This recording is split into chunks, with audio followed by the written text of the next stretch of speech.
But honestly, I work harder and it's more stressful and I stay up later and I'm more of a perfectionist when I work with cheaper clients. To Jai Long, and this is Make Your Break.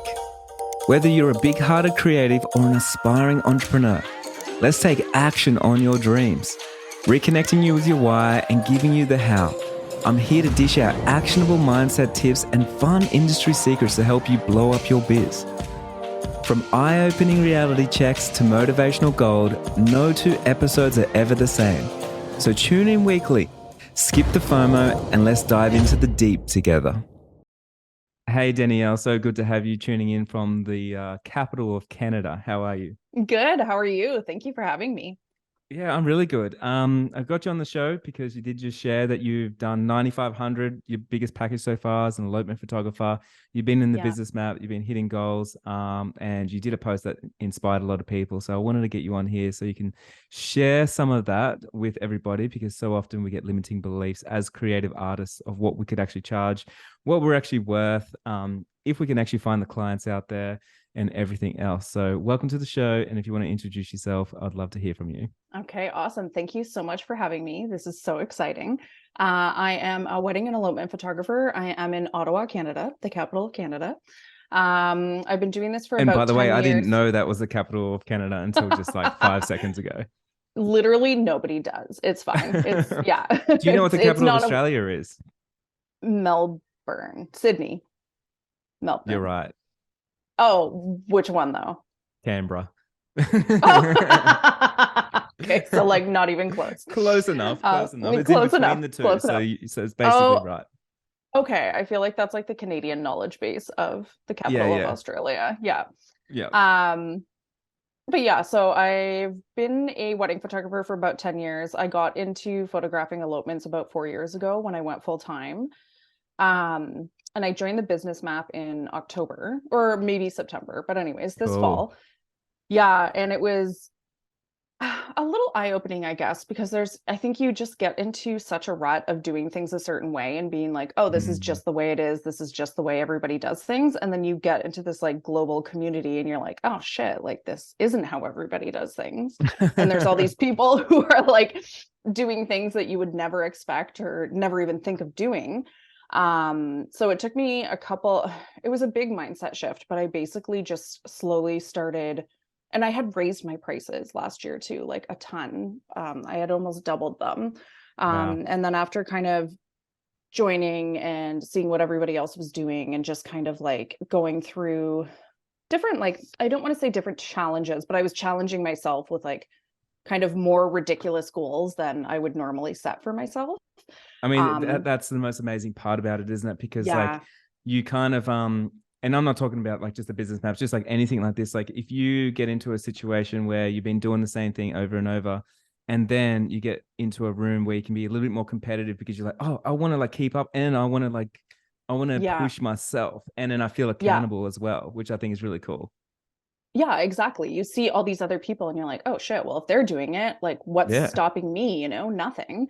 So I just started raising my prices. I tried making it more valuable in terms of not like the dollar value of what I was putting in, but just Mhm.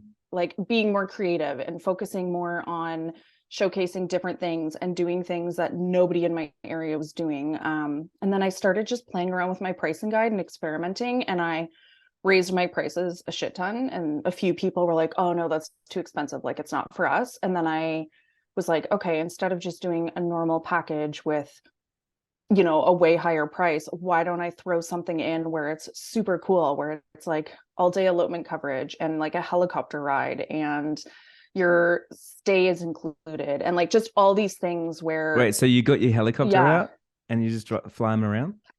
Wouldn't that be amazing? I'd be such a badass if that were the case. No, but just like I put together all these like fun packages where Mm, people were like, oh, that's so cool. Where they're like, oh, we want to come to this cute little mountain town and stay in a treehouse and do this like whole all-inclusive package. And I kind of just like unreal. made stuff up that I was like, oh, this would be fun. Like I would have fun booking this. And then yeah, people just were like, oh, you know what? This actually sounds like it'd be perfect for us. So I think it's one of those things where you don't really know what people are going to be drawn to or what they're going to be interested in if you Totally. don't offer it. If it doesn't exist, nobody's going to ask for it. Hey, I actually want to back up and talk about one thing, but before I Yeah. do, you know what's really interesting? I talk about this so often. It's like, as elopement photographers, wedding photographers, like a lot of photographers, we're actually not a needed service, and we're a loved Yeah. service. And so people forget that. So we think we're like a needed service, and then we set up these perimeters around our packages to make them the same as everybody else because we're trying to like go into a standard industry. But really, if you realize you're a loved services, then it's like, wait, I can make up anything that I want to, and I can create Yeah. a service that people can't not like fall in love with and see. I can create up a package that's completely different. I can include the things I want to include because really I'm just having fun. I want my clients to have fun. And I think that's just such a Yes. playful way to create your packages and look at your own business as well. Yeah. No, you're so smart. You're such a genius, but like, it's so true because you're just like, who is this chick? No, it's so true though. And I've been the past few meetings that I've had with my assistant, I'm honestly like, and I've been saying to her, like, you know what? If it's not fun, I don't want to do it. Like, I Mm. only want to do stuff that's fun that we're like excited about. So we were like, Yes, and we that's had what all this, business is all about when you yeah, work for yourself. exactly. And I'm Mm-hmm. like, you know what? I'm like, regardless of like, yes, I'm paying you to be here and like be my assistant, but I was like, I want you to be excited about stuff too. And anyway, Mm. so it's just, I think following the things that light you up and not being afraid to just kind of play around with things and experiment with things and offer things to people and kind of show people what you think would be fun. Because if you don't have it out there for them to look at or experience, then they're not going to think of it themselves, you know? You know, like I have interviewed so many people in this podcast, and I've worked with so many different people inside the business map and all over the place. But the people that stand out and start stepping up and leveling up and blowing up is always the ones that go, fuck it, I'm doing it for me. I want to have fun in my business. And they make their business fun. And as a Yeah. result, they show up more in their business. The Yes. passion shows to everybody around them. And then people are willing to pay more for those people, opposed to someone that could be a little bit more desperate, putting out sales or things like that, Yeah. or just feeling like they got no clarity and direction. So it's just amazing. Like what I like to do when I see anyone that has big success is I like to draw the line to see what is the common denominator between everybody, and Okay. without a doubt, that is one of them. There is no one that I see that's like, man, I've got no idea what I'm doing and I really hate my job, but I'm fucking killing it. Like there's no Yeah. one that I ever So see true. doing that. You know what I mean? Yeah. Yeah. Hey, I actually No, wanted that's to so, back up so on true. something real Okay. quickly. So you Yes. said, and I quote, you said you put up your prices. A couple of people got in touch. They said that you're not for them. You're out of their price range. How did that make you feel? And how did you keep pushing through to not lower your prices and continue to try and find those perfect clients? Oh, that's such a good question. Okay. So It's good. I think you're like, I know it's a good question. Yeah. Um, no, that's such a good question because I think initially, like we're human, right? Like someone says no to you and you're like, oh shit. But then I think you take a step back and you're just like, okay, they're not saying no to me. They're saying no to what I was offering them. It wasn't a good fit for them. Mm, So I think initially there's like a little bit, you know, you get a little bit like hurt. There's that like rejection. But I think I was just kind of like, okay, well, and I remember you said it on a podcast that I listened to. I don't know which one it was, but you were like, if something isn't working, it's your fault. Like it's always your fault. So I was yeah. like, yeah, that's true. That's accurate. So I was like, okay, That does make what sense, yes. it does, it does. So I had a few people in a row who were like, oh, sorry, like you're out of our price range, you're past our budget. We went with another photographer. So I was kind of Mhm. like, okay, so like I was like, obviously I'm not getting the value across. They're just not seeing how valuable Yes, this offer is. exactly. So I was like, I need to redo my website. So I'm redoing my website right now. I redid my pricing guide. I changed up Mhm. my offers. I changed up how I presented my pricing guide. So instead of it just being like, here's a photo, here's a price list, here's a Yeah. link to book a call, it's like basically like my full client magazine. Like there's so much fucking good information and value and tips and tricks and like basically Mhm. showing them like this is what you get when you book me plus plus plus plus plus. Wow. um so I think that kind of, and then once I switched up my pricing guide and kind of made a few little tweaks on my website, just like in the interim until it's all done. And started sending that out. Then I did get a few people who were like, oh, sorry, like you're out of our budget, which is so funny because like I have prices on my website. But anyways, I think people are just like, oh, we'll see what happens anyways. Yeah. But yeah, I had a few people who were like, oh, you're out of our budget. Sorry, we went with someone else, even though they knew what my prices were before contacting me. Thank you for wasting my time. Yeah, which it's fine. It's fine. It's all good. But yeah, it's interesting for sure. But yeah, and then I did have a few people who were like, oh, we really weren't expecting to spend this much, but we love your photos and like we love chatting with you and like let's do it. So I think, and then yeah, for that $9,500 elopement, I wasn't expecting them to pick it. Like I just was like, oh, you know what, for shits and giggles, I'm gonna like quickly adjust my pricing guide and throw in a couple extra pages with a couple super bougie packages and I'll just see. And they were like, oh yeah, that's me, like bitch. I want to splurge, you know what I mean? Like this is the energy that I want for my wedding. Yeah. Well, and that's just it too. And I think especially with couples who are eloping, like they're not looking for a deal. They're not looking for a budget. No, but if you're offering them something that only seems like it's worth $5,000, then they're like, okay, well, that's what I'll pay, Oh, sorry. Exactly. Yeah. But if you're throwing something out there to them where you're very clearly outlining the value and they're like, oh, this is worth like 12 grand, but we're only paying 9,000. This is great. So yeah. And so it becomes an unfair deal, right? So they get an amazing deal. And then you feel so good about taking their money and giving them the amazing service. So that's the thing. Like, I mean, so many people, we talk about business and it's like, we can feel so guilty about charging. And so hung up on making money and stuff. But the way that literally capitalism works is you have two people. One is they're looking for something and they've got money to exchange. The other person is like, I've got the thing. And then if you exchange money, and then if you've done business right, you looked after the client, then both parties are happy. And that's what we're trying to get to. It's just like, thank you for giving me that money. So then that way I can continue to run my business and keep blowing up, my services and creating amazing adventures for people. And then they're saying, thank you for putting that on for me so I could spend my money with you. So then I could, go out there and I could elope and not feel like I was on a budget or doing something less than a wedding or whatever else it is, just because I was eloping. So yeah, I love that. Yes. Yeah. Thank you. I mean, I can't say it was my idea, but like I was inspired by the community and everybody, which was awesome. But yeah, it's definitely, and I mean, I feel like no matter how high you can like book a package or how much income you can make, I feel like you can still, like there's another girl that she got featured on like the Instagram page for Six Figure Business Map, like a day after me. And she did like 600,000 in her second year of business. And you're just like, holy shit, like I know, crazy. Yeah. So it's like, you're riding this high thinking you're like, oh, like I'm doing really well. And then you'll see, but there's always someone that can do better. Hey, it's mind blowing, but also it expands your ceiling because, like, believe it or not, she blew my ceiling out of the water because I don't know if you know this, but I only made maximum 500,000 per year. And I was a really sought after wedding photographer.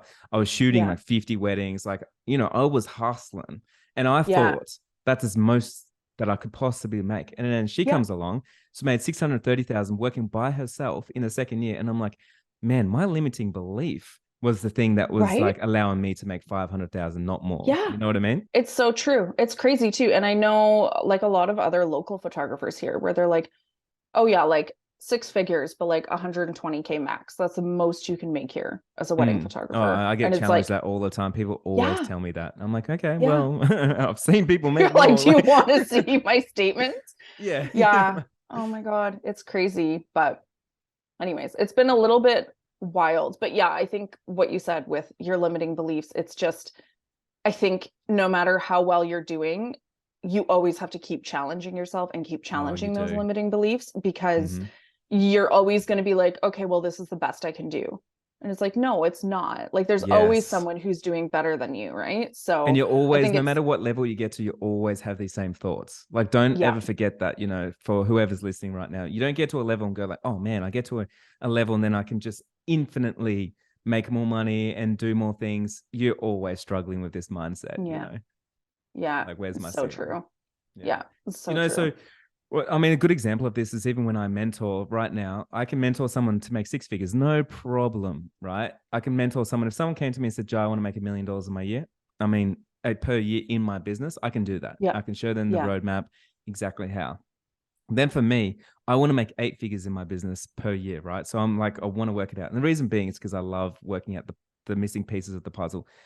But my mindset is, Jai, you can't do it. You've already hit your ceiling. It's impossible for you. How could it possibly happen?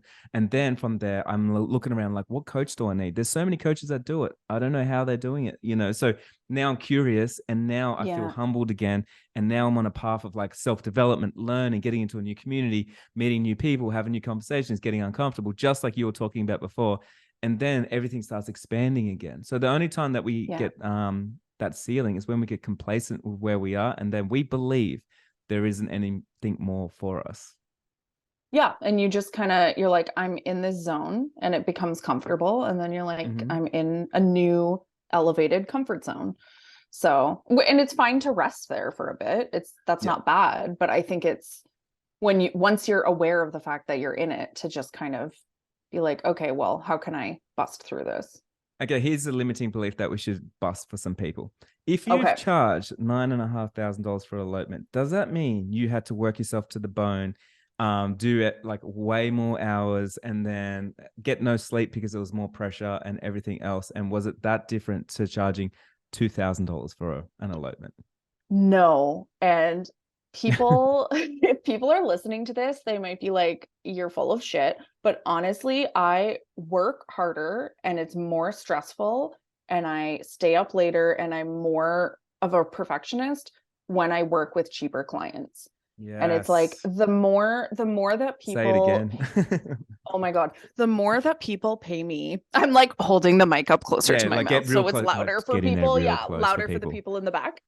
No, but like the more I've charged people, the more they're just like, oh, do whatever, we trust you. And like, oh yeah, you can show up whenever. And like, oh, if you think that's good, okay, tell us what to do. Like, they're so chill. And I send the galleries back and they're just like, oh, it's perfect. And we knew it would be. Like, they're just happy with everything. And I think it's just, they're a little more, I don't want to say like secure in who they are, but I think they know what they're investing in, and they know why they're investing in it, and they know what they want. And they know that by hiring you, or, you know, whoever, like if they're hiring you and you're charging them a lot, then they're like, and they have a connection with you, they feel comfortable with you, they know like, okay, you're going to take care of me. Exactly. I mean, so that's one of the things is like, people are always trying to solve two problems for themselves. It's a money problem and a time problem. And so if you got someone that's got all the time in the world, that's going to be riding you back, like giving you Pinterest boards and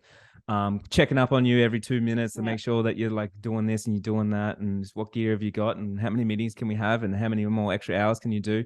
Like, they've got so much time on their hands, is because they got no money. So that's what they're trying to solve, right? And then when someone's got money, like, and I say this all the time, for me, like if I've got money, I don't actually want an engagement shoot, and I don't actually want more time, but I will pay more money to get less time, you know? So that means like, I'm buying back my time, and I'm happy to pay the money for it. Yeah, absolutely. Which is so fascinating. It's true though, right? Because I used to be in banking, and I would meet like literal millionaires all the time. And like, obviously, you know, you'd see people's bank balances and stuff, right? And the people who had tons of money, they didn't look like they had tons of money. They weren't, you know, wearing expensive suits or driving up in expensive cars. They were just so self-assured, and they made decisions like rich people.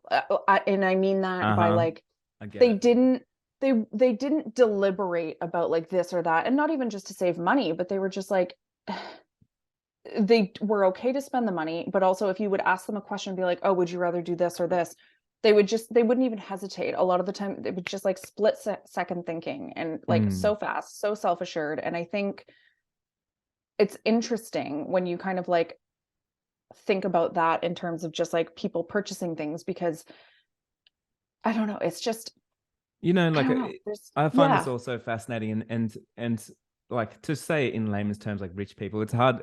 I mean, saying rich people is not probably the right way to say it, but let's just say rich people.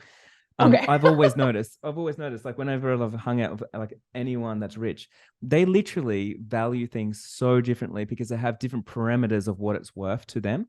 So you Yeah. notice like they don't dollar and dime. They're never complaining about how much something costs. They're never undervaluing it, asking for discounts and things like that. This is in my experience, what I've always noticed. Yeah. But they don't waste their money and buy dumb things either, right? So Yes. for Yes. instance, they value things so differently because they know, like Danielle, if they're looking at your thing and it say it's $9,500, they don't come to you and go, "Why is it worth that much?" Like, can Yeah. you split that down? Like, they never think like that because 9,500 is a different sum to them and what the way that they see it. So, like, do I get $9,500 worth of value from this? If the answer is yes, it's like, wow, they provided me that much. This is 100% worth it, right? And Yeah. then is this going to save me time? Is this going to give me more status? Is this going to give me the end result that I want? Because believe it or not, all of us would rather spend more money on the thing that we want than spend less money on buying something shit. And so Yes. often people Yes. don't realize this, right? So I would rather, if there's two things for sale, let's say there's a photographer, they don't do very well, they never get back to their emails, the photos don't look that great, the package was just kind of half done, and then there's Yeah. someone else double the price, amazing photos that I actually want with the experience and the person I actually want to be with and everything else. Like personally, it's cheaper for me to pay double for that photographer than it is to pay for half price for the photographer that probably won't even show up. You know what I Yeah, mean? absolutely. And I booked another wedding today. And when I was on the call with her, she was like, and it's like 15 minutes from my house. It's like super easy. So it's like the nice mix of like traveling all over and doing elopements and then also just doing local weddings. But she's like, yeah, you're the most expensive photographer that we looked at. And you're like Mm-hmm. double the cost of the other ones that we looked at. But we like your stuff and we like you. So I was like, okay, cool. And then she booked me today. Um, but it's kind of like people who have an iPhone 14 versus like, I don't know, an HTC One or like a Mm-hmm. just, a phone that is fine, but it's like $500 instead of $1,200. It's like, even though you could save money, it's like people don't. They want the iPhone. They want the iPhone 14 Pro They Max. want Like the they thing want, that they want. They want to splurge on yeah, themselves because they deserve it. Like, yeah, yeah, they want to yeah, spend, right? exactly. Yeah. And then And I, what's interesting with this whole relationship is like you get a whole bunch of clients that come in through the door, they send you an email and they're like, "Hey, I'm so excited about my wedding. I really want to spend some money. We're going to have something bougie. You know, this is going to be, I yeah, want that big energy." And then we get back to them, go like, "Oh, tell me if this price is all right. Like it's a little bit expensive." And we give them this price guide and it's like prices start from $2,000. And we go around the bush and we don't talk about it and we don't sell to them. Like you can see how we don't match the energy. It's like, yeah, hey, you should have something on your price guide that literally says like, hey, if you want everything, nothing but the best, you want to go bougie, you want to have that, you know, whatever it is for your wedding, let's make it happen. We got the yeah. 10 grand package. We got the $20,000 package for you, you know?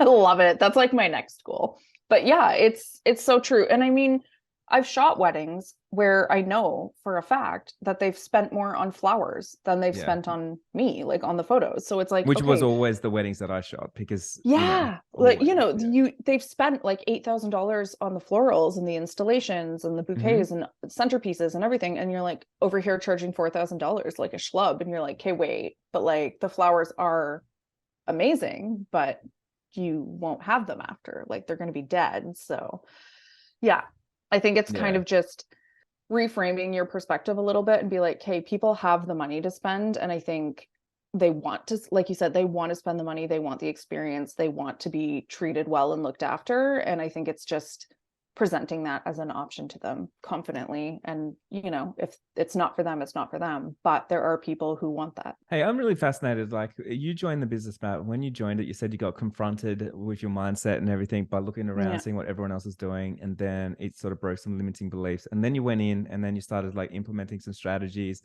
You just started going all out and like making things Yeah. happen and moving the needle. So often we get so stuck in our ways where we have done the thing that has worked in the past, and then we don't like to change, and we become stubborn in our own way. But for you, you were very coachable, is the word, where you come in and then you see a new way that you deem is better than the way that you're doing. So then you quickly pivot and change to the new way, that's what I'm always doing. I'm always wrong. I'm trying to prove myself right, you know. So it's like a different mindset again. Yeah. But for you, like when you came in, you looked at pricing and everything. Really, like, kind of talk me through that. Like, did you just adapt straight away and start changing things? And was there strategies that you were like, I'm going to implement this straight away? Oh, that's such a good question. I don't know that I implemented anything immediately. I Yeah. definitely, and it's funny because like the way you do the course where you're like, okay, don't just start at one and then work through them in order. Like you need to go to the make the most sense for you, or like where your business needs it the most or where you're struggling.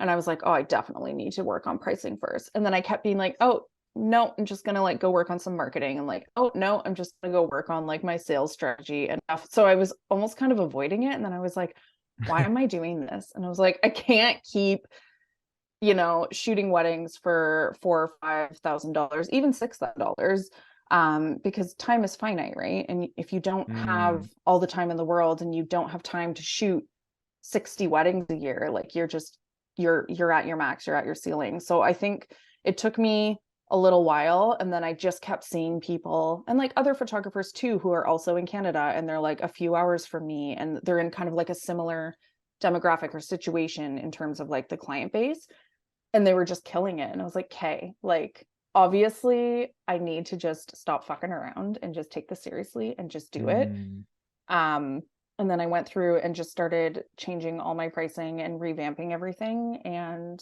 yeah, it I don't want to say it just like instantly worked overnight, because you of definitely have to course not. play around with things and experiment. But I think there's definitely a shift when you finally can get past the roadblock, which is yourself. Like you are the only thing that's in your way, right? You're blocking your own The path. biggest So I think, battle. Yeah. yeah. So I think once you can get past that and be like, okay, I'm standing in my own way, like I have nothing to lose at this point, I'm just going to try this. And then you play around and experiment. And once you find your sweet spot, it's like, oh, okay, perfect, I found it. And then you can keep working through it, adjusting as you go. um yeah, I hope that kind of answers the question. Yeah. Yeah. I mean that makes so much sense. Was there one strategy that you sort of was hesitant to sort of implement, or was it all sort of pretty much like, okay, so I'm just going to get in here and just start experimenting with things?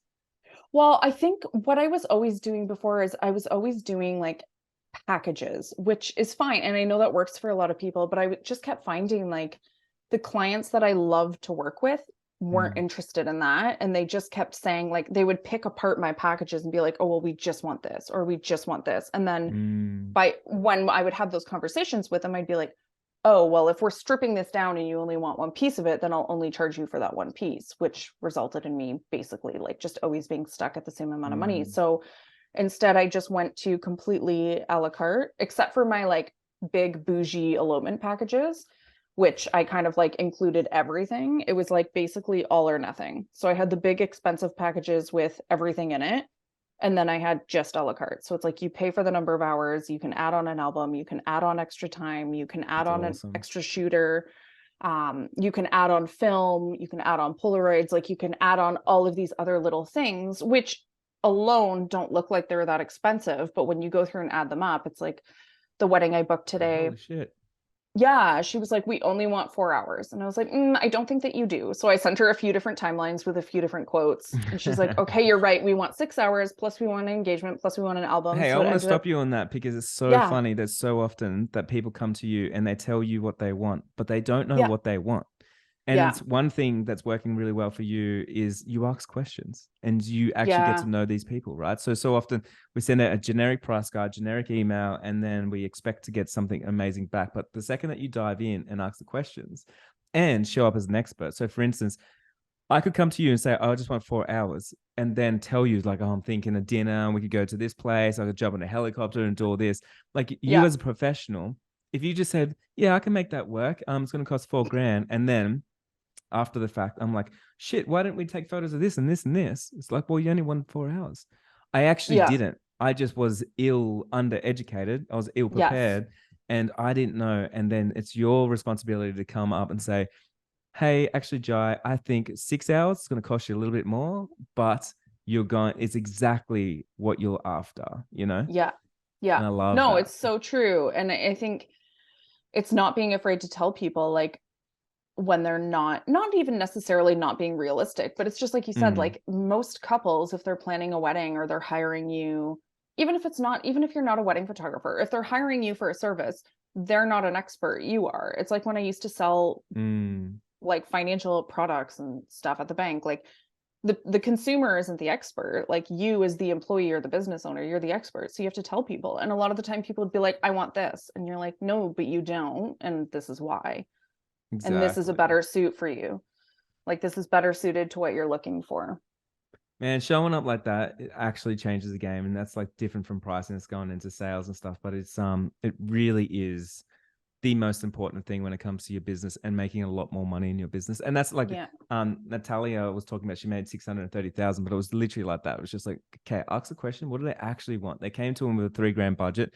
They're not spending $20,000 with her because she was listing on what do they actually want? What could we do? What's a fun package? You know, what's unrealistic? And then Yeah. from there, she allowed her clients to dream and imagine and like fall in love with the idea of these things. And then she fulfilled it, you know? Yeah. Which is so cool, so badass. Like I need to I listen know. to her podcast episode You and do. take notes. Yeah. It's so cool. So one thing I want to talk about, so just talking about pricing and things like this, so often, so many people say, charge what you're worth, right? Mhm. And I always say like, you don't really know what you're worth because, you know, No. like everybody, it's like sort of comes down to like what people are willing to pay you. But having said that, you need to feel like you are being valued and you need to feel like you are making the money to make you feel worthy. And so often we put these small packages in and then and we blame our clients for not paying us more, even though we don't have a package to allow them to pay more. Yeah. But how important is it for you, like when you're like doing all these things and having fun, going out there, playing with your clients, creating art with them, for you to feel valued in that relationship and have the freedom to actually make the best art possible for them? Yeah, and that's a huge part of, and I say that like I try and say that as much as I can, like on my website and on my, initial response email. I tell them like I'm not the photographer for everyone. If we don't end up working together, that's totally fine. Like there's no hard feelings. I just want to make sure that I'm the perfect fit for you. And like that's like the very first email that I send to them. And then when we're on a call, I say it to them again, like I might not be the best fit for you. I want to make sure that our energies are aligned. I also am like a yoga teacher, so I'm like very woo-woo and granola. You're really good at Um, sales. Did you do sales when you were doing the banking job?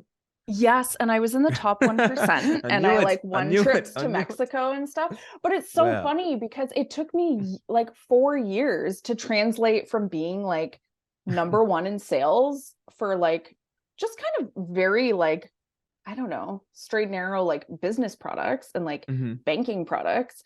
Then I was Yeah, like, I if was you just can having get good such at that, then you can be good at anything. yeah. Well, but it took me such a long time to be good at selling myself. And I was like, why Of is this so course. fucking hard? Like, why am I struggling with this? But I think a big part of it is just not feeling confident. But a huge piece of that confidence came from me being able to play and be creative. Because when Mm. you're charging $500 for a shoot, that's an hour, that's at a public park where there's 100 other people, you can't be creative or do anything weird Yeah, because it's really you don't have hard. time.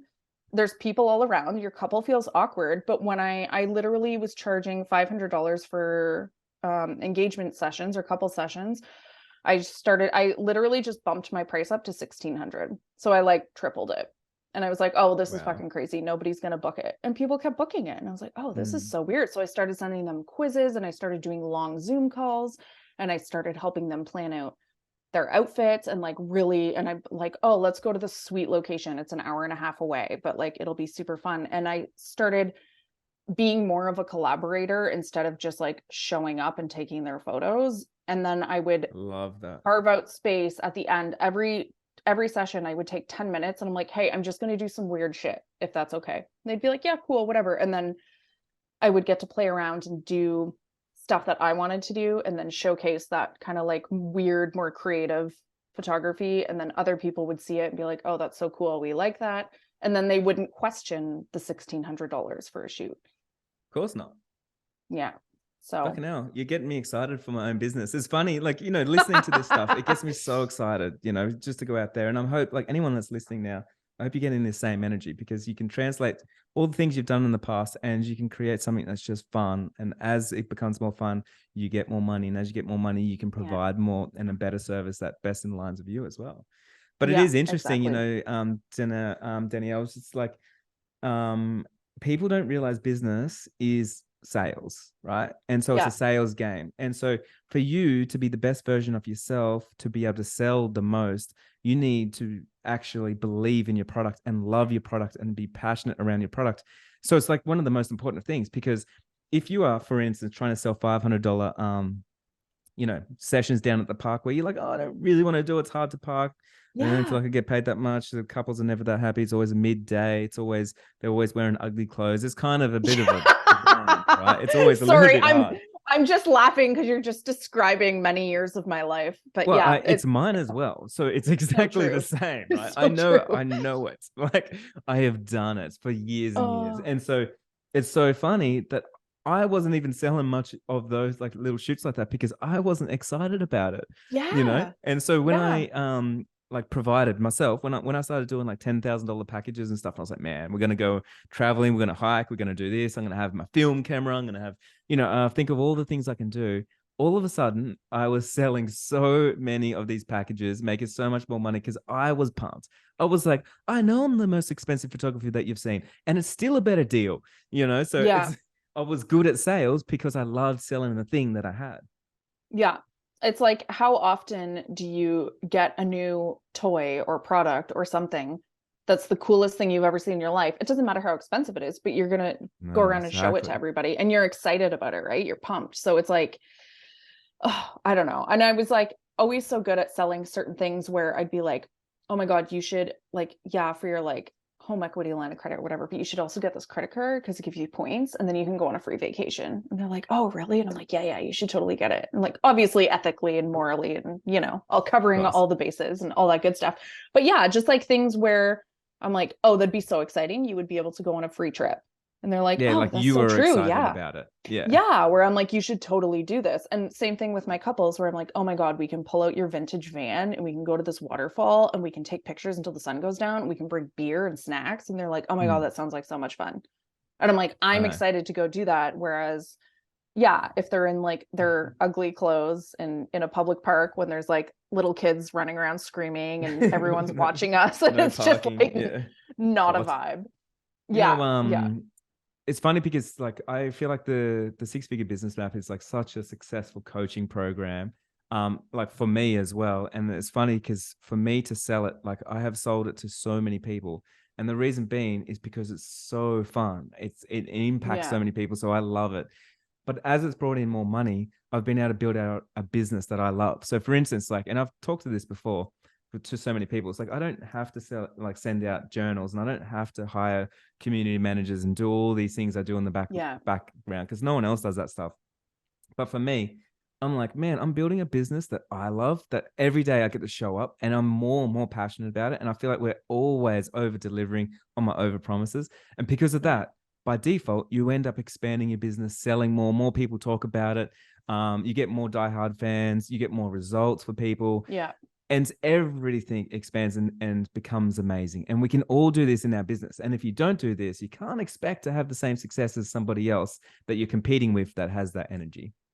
Oh, absolutely. And it's little extra things, but it's like how you send out the journals and like, Mm. you sign up, you like put in your credit card, whatever, you sign up for the course, you start doing some stuff, and then you kind of forget, and then you get this journal in the mail and you're like, oh my God, this is so cute. And like that's something that if I were to, I mean, I do send out client gifts, but I send out like cute earrings and I send out really nice candles and I send out like really nicely printed magazines with like buttery soft covers and like all things that I'm like, I would be so excited to get this. And it's Mm. just, yeah, I don't know. It's just little tiny things that you can do to kind of elevate the experience a little bit that make it Yeah. And care exciting for your for clients. you. Yeah. Yeah. And it's caring for them, but it's like something that you're excited to send out is something that somebody else is excited to receive. And I think it works for like an offer of a service as well. If you're excited to offer it, they're excited to accept it. You know, it's funny. People always say, like, the coaching industry is oversaturated, the photography industry is oversaturated, like the elopement industry, so many oversaturations everywhere, according to everyone. Yeah. But I find it, I'm like, man, it's undersaturated because there's not that many people that are that passionate, that have a good service that they're actually out there selling relentlessly to everybody, that actually care for their clients. And when you find those people, they're actually few and far between, which means it's really easy to like blow up your business and do these things. So for me, like, I sometimes get people saying like, Jai, you're worried about everyone like creating courses like you and then sort of like competing with you and blah, blah, blah. And I'm like, I'm not, because I care for my clients. And if as long as I keep caring for my clients, creating an experience that I'm excited about, no one can compete with me. Right. Yeah. Because no one can provide that. And no one is providing that. And so whoever's listening right now, like in your business, if you can provide that wherever you are and you can show up that way, man, look out. Yeah. 100%. It's so true. Hey, I know that you do some mentoring. I know that you Yes. do some cool things. Can you share with us where we can find you, where we can stop in and say hello on Instagram, and everything else? Yeah, absolutely. So my Instagram is just at Danielle Aisling, and nobody ever knows how to spell it or pronounce it. So it's Aisling. And my website is the same. It's danielleaisling.com. And I'll be launching my education site soon with my digital product shop and mentorships and all that fun stuff. Epic. Hey, have you been listening to my new podcast, Educators I Rising? did, yes. I Nice. binged the first few episodes and I still need Sweet. to leave you a review. I'm so sorry. Every time I listen, I'm driving in my car. So I'm like, ah, shit, I need to remember Oh, to if I do just that. keep reminding you every single episode, you'll do it one Yes, day. I will. Eventually, one day I'll do it. I'm really excited. Actually, it's so exciting that I get to sort of dive into that and share all that stuff. That's like my little selfish side passion, because it's like I get to share all this stuff that I never got to share before because it's so different to everything else that I do. So I'm glad that you've been able to jump on and listen to that stuff, and I'm excited to share that journey with you. Yeah, it's amazing. I love it so far. So keep doing it. Sweet. Hey, thank you so much for jumping on. Thank you so much for energizing and motivating everyone that's listening and bringing some inspiration and everything else. I really appreciate you being part of the community and everything else. And now you get to listen to the podcast with you on it. So strange and so cool. I'm very excited. Thanks so much, Jai. All right. Bye. Bye.